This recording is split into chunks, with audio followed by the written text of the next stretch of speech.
Imagine um conjunto de palavras ditas, não apenas com a boca, mas com o coração, que tem o poder de tocar o coração do Espírito Santo. Você já pensou que essas palavras podem existir?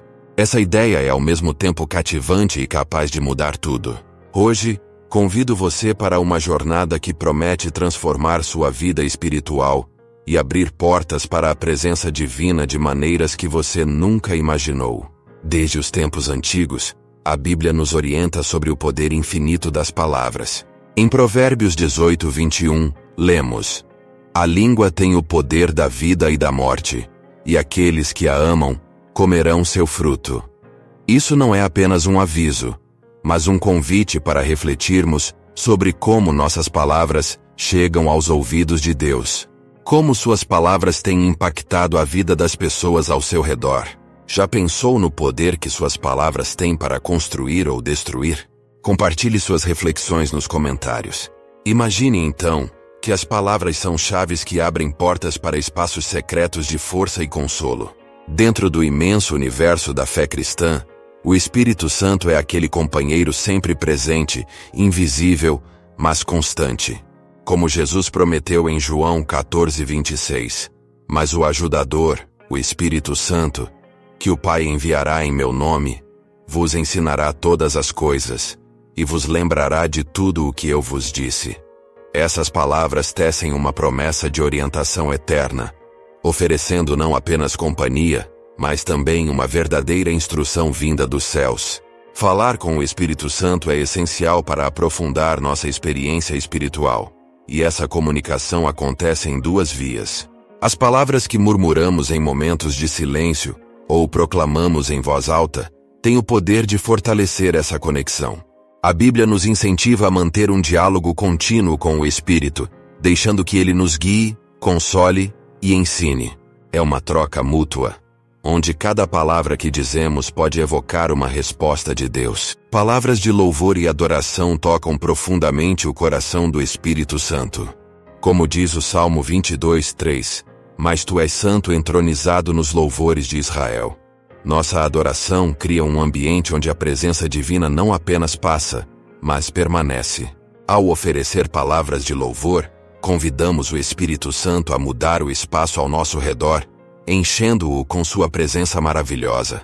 Imagine uma cena comum sendo transformada pela adoração, seja em uma igreja ou em um momento de oração em casa. Quando o louvor começa, o ambiente muda, as preocupações desaparecem, e o sagrado se torna quase palpável. O Espírito responde ao chamado dos corações sinceros, não apenas em grandes canções, mas também nas expressões simples de gratidão e amor. Assim, louvor e adoração vão além dos rituais, são atos de reconhecimento e convite. Podemos chamar essa presença divina não apenas em locais sagrados, mas em qualquer lugar, a qualquer momento. Dessa maneira, mantemos viva a conversa celestial que começou há muito tempo, renovando nosso ambiente, nossos corações e nossa caminhada com cada palavra de verdadeiro louvor. Esse é o ponto central de nossa comunicação com o Espírito Santo. Um diálogo que enriquece, transforma e sustenta a presença de Deus em nossas vidas. Através das palavras certas, nos tornamos anfitriões do sagrado, cultivando um relacionamento onde cada frase é um ato de adoração e cada silêncio é uma escuta do divino. No coração do caminho cristão, encontramos duas práticas fortemente ligadas: a confissão e a gratidão. Em 1 João 1:9, aprendemos que, se confessarmos nossos pecados, Ele é fiel e justo para nos perdoar os pecados e nos limpar de toda injustiça. Esse versículo não é apenas uma instrução, é uma porta aberta para a misericórdia e renovação, mostrando que a confissão é um convite para o Espírito Santo agir em nós, limpando e renovando. Davi, em um momento de profunda crise pessoal após seu pecado com Batseba, demonstra isso de maneira linda no Salmo 51. Ele não busca apenas perdão, mas uma renovação interna. Cria em mim um coração puro, ó Deus, e renova um espírito firme dentro de mim. Esse pedido mostra o poder da verdadeira confissão para transformar e curar. O outro lado dessa moeda é a gratidão. Como diz em 1 Tessalonicenses 5,18. Agradeçam em todas as circunstâncias, pois esta é a vontade de Deus para vocês em Cristo Jesus. Essa prática nos orienta a manter uma postura constante de reconhecimento das bênçãos, não importando as situações, reforçando nossa fé e direcionando nosso foco para o que é positivo. Paulo, mesmo em meio a dificuldades, preso e perseguido, vivia essa realidade. Ele expressa sua gratidão sempre, como vemos em Filipenses 1:3-4. Dou graças ao meu Deus toda vez que me lembro de vocês. Confissão e gratidão são fundamentos da vida espiritual, servindo como canais pelos quais nosso relacionamento com Deus é renovado e fortalecido. Elas nos ensinam a ser humildes, reconhecendo nossa dependência de Deus, enquanto celebramos sua bondade e amor sem fim. Através dessas práticas, permitimos que o Espírito Santo trabalhe constantemente em nós, moldando nossas vidas para refletir mais claramente a imagem de Cristo. Como as práticas de confissão e gratidão influenciaram sua vida espiritual? Já houve um momento em que a confissão trouxe alívio ou em que a gratidão renovou sua fé? Compartilhe nos comentários. No Evangelho segundo Lucas, vemos uma cena que revela um dos mistérios mais sutis da fé: a gratidão. Jesus, em sua caminhada, encontra 10 leprosos, todos pedindo por ajuda. Com uma palavra, ele os cura, enviando-os para se mostrarem aos sacerdotes. No entanto, apenas um estrangeiro retorna, seus passos revelando um profundo agradecimento, não apenas pela cura, mas pelo poder que o transformou. Ele volta para agradecer, e com essa simples ação, expressa uma gratidão que vai além do tempo e conecta o ser humano a Deus. Este episódio não apenas confirma a cura física do homem, mas também sela sua salvação espiritual. Jesus observa quase com tristeza, porque ninguém voltou para louvar a Deus exceto este estrangeiro. Nesse único retorno, o estrangeiro recebe uma bênção ainda maior. Levante-se e vá. Sua fé o salvou. Este episódio mostra uma verdade profunda que Jesus ensina muitas vezes. As palavras têm poder.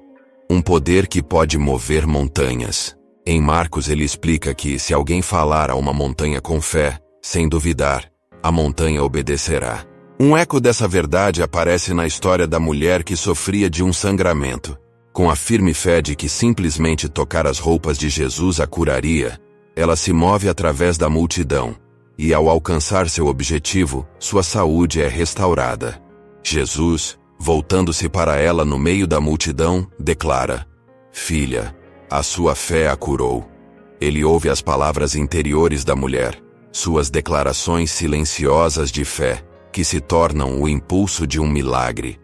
O apóstolo Paulo, em suas cartas, fala sobre o Espírito Santo que nos ajuda nas nossas fraquezas, especialmente quando não temos palavras para falar. Em Romanos, ele escreve sobre como o Espírito intercede por nós com gemidos que as palavras não conseguem expressar o poder da oração.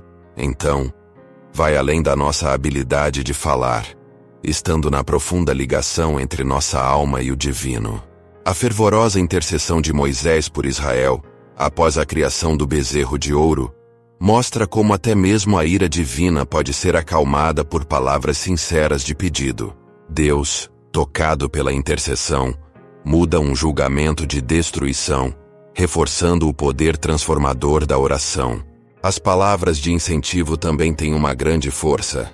Paulo, em Efésios, nos lembra de falar apenas o que é bom para ajudar os outros, para beneficiar aqueles que ouvem. A jornada de Barnabé, companheiro de Paulo, faz jus ao seu apelido de filho do incentivo.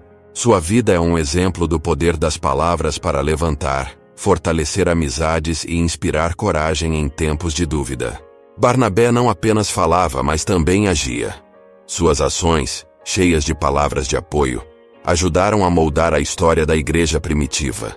Cada um desses momentos nos mostra sobre a força das palavras, que são mais do que apenas sons no ar. Elas são instrumentos de fé, meios de cura, ferramentas de mudança e pontes que ligam o humano ao divino. Neste universo cheio de histórias e silêncio, cada palavra que escolhemos tem a possibilidade de mudar. Cada frase que dizemos pode ser um impulso para um futuro melhor. No animado relato dos Atos dos Apóstolos, especialmente nos capítulos 11, 23 e 24, vemos Barnabé, uma figura que representa o valor do incentivo. Ao chegar em Antioquia e ver a graça de Deus em ação, seu coração se enche de alegria. Ele não guardou essa alegria para si, mas a espalhou generosamente, encorajando cada novo crente a permanecer firme no Senhor, com um coração sincero. Barnabé, um homem descrito como bom, cheio do Espírito Santo e de fé, não apenas falava, mas vivia de uma maneira que atraía muitas pessoas para o Senhor. Esse ato de incentivo foi grandioso, mostrando como palavras e atitudes positivas podem transformar comunidades inteiras. Em paralelo, mas intimamente ligado, o Sermão do Monte, nos versículos 14 e 15 do capítulo 6 de Mateus, oferece um ensinamento sobre perdão. Jesus nos ensina que o perdão é uma via de mão dupla. Ao perdoarmos, abrimos o caminho para recebermos nosso próprio perdão do Pai Celestial. Esse ato não é apenas uma questão de justiça divina, mas um caminho de liberdade e cura que vai além do entendimento humano.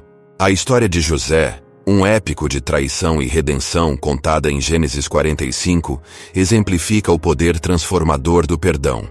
Ele não guardou essa alegria para si, mas a espalhou generosamente, encorajando cada novo crente a permanecer firme no Senhor, com um coração sincero. Barnabé, um homem descrito como bom, cheio do Espírito Santo e de fé, não apenas falava, mas vivia de uma maneira que atraía muitas pessoas para o Senhor. Esse ato de incentivo foi grandioso, mostrando como palavras e atitudes positivas podem transformar comunidades inteiras. Em paralelo, mas intimamente ligado, o Sermão do Monte, nos versículos 14 e 15 do capítulo 6 de Mateus, oferece um ensinamento sobre perdão.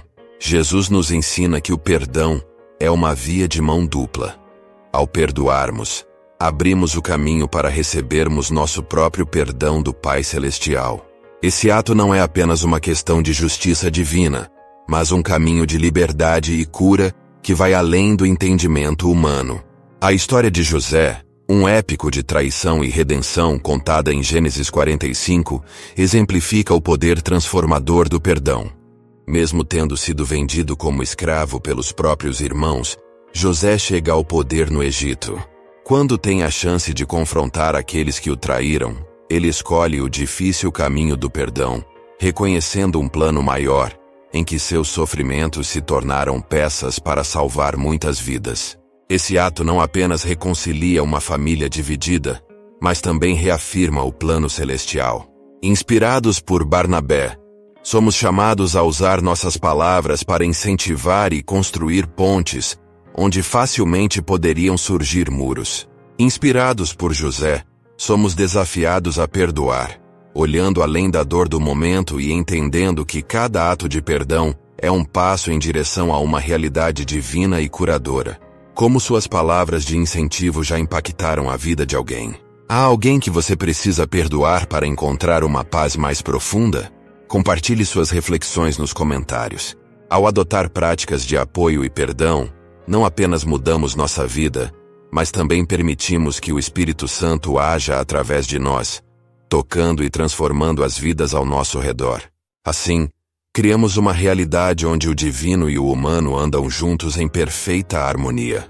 Compartilhar nosso testemunho é uma maneira forte de inspirar e influenciar a vida de outras pessoas. Em Apocalipse 12:11, lemos: Eles o venceram pelo sangue do Cordeiro e pela palavra do seu testemunho.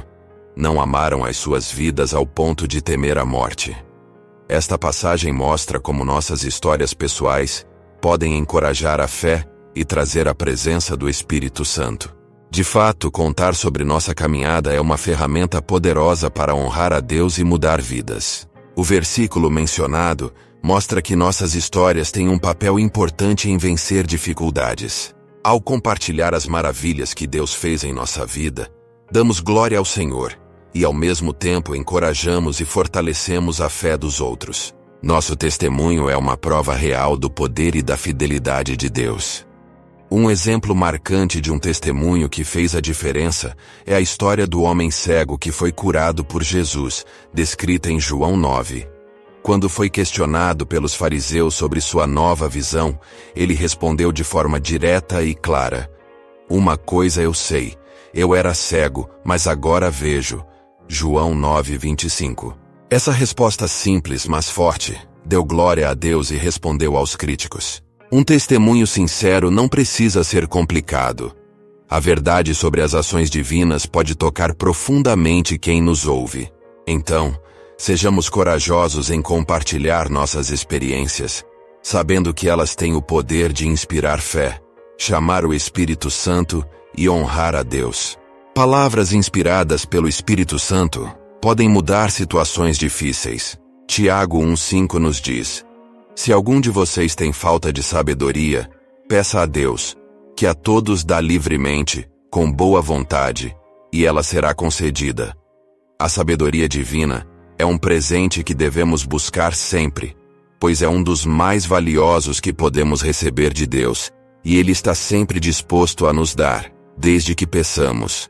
Palavras de sabedoria guiadas pelo Espírito podem transformar momentos complicados e oferecer soluções vindas de Deus para dilemas difíceis. A sabedoria que vem de Deus vai além do simples conhecimento. Ela nos dá uma visão única sobre as situações e nos ajuda a agir de acordo com a vontade de Deus. Como você busca a sabedoria de Deus em suas decisões do dia a dia? Já recebeu uma palavra que fez diferença na sua vida? O rei Salomão é um exemplo claro dessa sabedoria na Bíblia. Em 1 Reis 3:9, ele pede a Deus que lhe dê um coração sábio para guiar seu povo e distinguir entre o certo e o errado.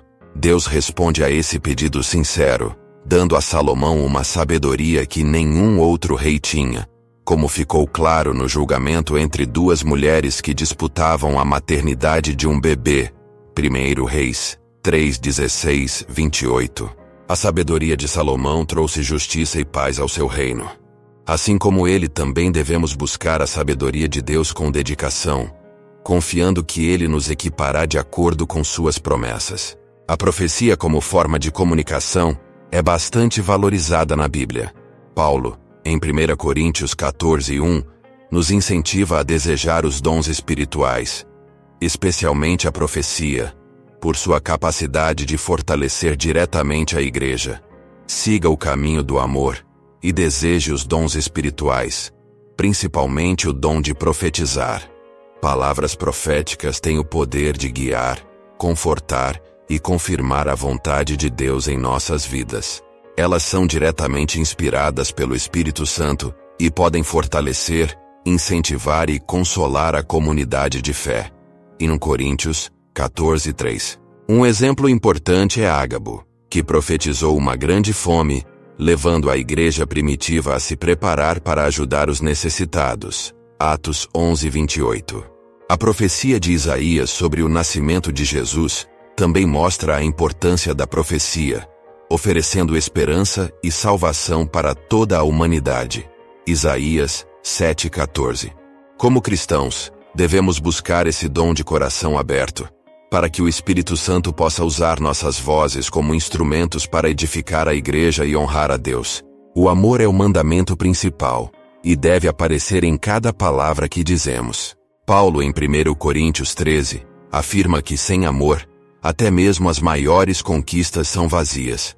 Mesmo que eu fale a língua dos homens e dos anjos, se não tiver amor, sou como um sino que ressoa, ou um prato que retine. Mostrar amor é revelar o caráter de Deus, pois Deus é amor. 1 João 4:8. Esse amor deve ser a base de todas as nossas interações e palavras. Cristo nos deu o exemplo desse amor ao dar sua vida por nós e nos ensinou a amar uns aos outros como Ele nos amou. João 13:34-35. Esse amor deve ser evidente em nossas atitudes e palavras, permitindo que o Espírito Santo encha nossos corações e nos mova a expressá-lo em palavras que edificam, animam e fortalecem a comunidade. Ser um pacificador é refletir o coração de Deus. Jesus disse: Felizes são os pacificadores porque serão chamados filhos de Deus. Mateus 5:9. Promover a paz e a reconciliação não é só evitar brigas, mas agir ativamente na cura e restauração de relações. Palavras que promovem a paz são ferramentas poderosas para transformar tensões em harmonia. Ao usar nossas palavras para resolver desentendimentos e fortalecer relações, agimos como verdadeiros filhos de Deus, mostrando seu coração e agradando ao Espírito Santo. A história de Abigail, que evitou a ira de Davi e impediu uma tragédia, mostra essa verdade. 1 Samuel 25. Devemos seguir o exemplo de Abigail, usando nossas palavras para promover a paz e a reconciliação, atraindo assim a presença do Espírito Santo em nossas vidas e na nossa comunidade. A humildade é, portanto, uma qualidade que atrai a graça de Deus e nos capacita a sermos verdadeiros agentes de sua paz. No silêncio da vida, as palavras têm um eco que vai além de seus sons. Em Tiago 4:6, lemos uma verdade eterna. Deus se opõe aos orgulhosos, mas dá graça aos humildes. Agora, imagine que cada palavra de humildade que você diz é uma chave que abre portas para a presença do Espírito Santo. A humildade é mais do que uma virtude. É o sinal de um coração que se rende ao imenso poder de Deus. Reconhecendo nossa total dependência dele, os céus se abrem sobre uma terra seca, e a graça de Deus começa a cair sobre aqueles que se curvam com sinceridade. Suas palavras humildes são como gotas que molham o solo seco da sua alma, permitindo que flores cresçam onde antes havia apenas deserto. E então, o maior exemplo de todos se revela: Jesus. Em Filipenses 2:5-8, somos convidados a ver o exemplo de sua humildade. Ele, sendo Deus, escolheu não se agarrar a isso, mas se esvaziou, tomando a forma de servo. Em cada passo humilde até o Calvário, Jesus não apenas caminhou, mas traçou nossa própria jornada de humildade. Suas palavras e ações não buscavam elogios terrenos, mas a aprovação do Pai Celestial. Isaías, ao responder ao chamado divino com um decidido, "Aqui estou eu, envia-me", Isaías 6:8, mostra o que significa viver uma vida de entrega total. Em tempos difíceis, quando o desespero tenta apagar a luz, as palavras de esperança se tornam lâmpadas que iluminam o caminho. Romanos 15:13 nos encoraja: que o Deus da esperança os encha de toda alegria e paz, promovendo uma esperança vibrante através do Espírito Santo. Como você mantém a esperança viva em tempos difíceis? Como tem experimentado transformação através da presença divina? Compartilhe suas reflexões nos comentários. Davi, no Salmo 42:11, nos mostra como a esperança pode ser uma música que desafia as tempestades da vida. Coloque a sua esperança em Deus, pois ainda o louvarei. Cada palavra que falamos pode ser uma semente de esperança, um ato de humildade e uma declaração de dedicação. Somos chamados a ser narradores de nossa própria história, autores de uma vida que reflete a graça de Deus. Vamos então, com cada palavra, construir um legado de fé, esperança e amor, cumprindo nosso papel neste plano divino, sob a orientação do Espírito Santo. Imagine-se em uma estrada antiga e poeirenta, caminhando nos passos de Davi, o rei poeta cuja harpa tocou melodias de fé, e cujos salmos ainda ecoam com esperança e confiança em Deus. Ele nos ensinou a transformar dificuldades em cânticos de vitória. Agora, imagine suas palavras como copos cheios de esperança, espalhando-se pelos vales secos de nossas vidas. Permita que o Espírito Santo encha esses vales com rios de paz e alegria. Não importa as tempestades que possam aparecer. Hoje você tem uma chance especial. As palavras que o Espírito Santo deseja ouvir incluem louvor, adoração, confissão, arrependimento, gratidão, fé, proclamação, intercessão, encorajamento, perdão, testemunho, sabedoria, profecia, amor, paz, humildade, consagração e esperança. É hora de trazer essas palavras para o dia a dia e ver seu poder de transformação. O Espírito Santo está pronto para agir de maneira grandiosa através de você. Que cada um de nós sinta o impacto dessas palavras em nossa jornada espiritual e veja seu efeito ressoar na vida das pessoas ao nosso redor. Esta não é a conclusão, mas o começo de uma caminhada onde cada palavra que dizemos pode ser uma luz de esperança e uma declaração de fé. Que sejamos como Davi, cuja confiança em Deus era firme, cujo coração estava sempre cheio de canções de louvor. Mesmo nos momentos mais difíceis, vamos seguir adiante, transformando cada desafio em uma chance e cada dúvida em uma afirmação de fé. Inscreva-se no canal, curta e compartilhe essa mensagem com as pessoas que você ama. Juntos, podemos espalhar fé e esperança.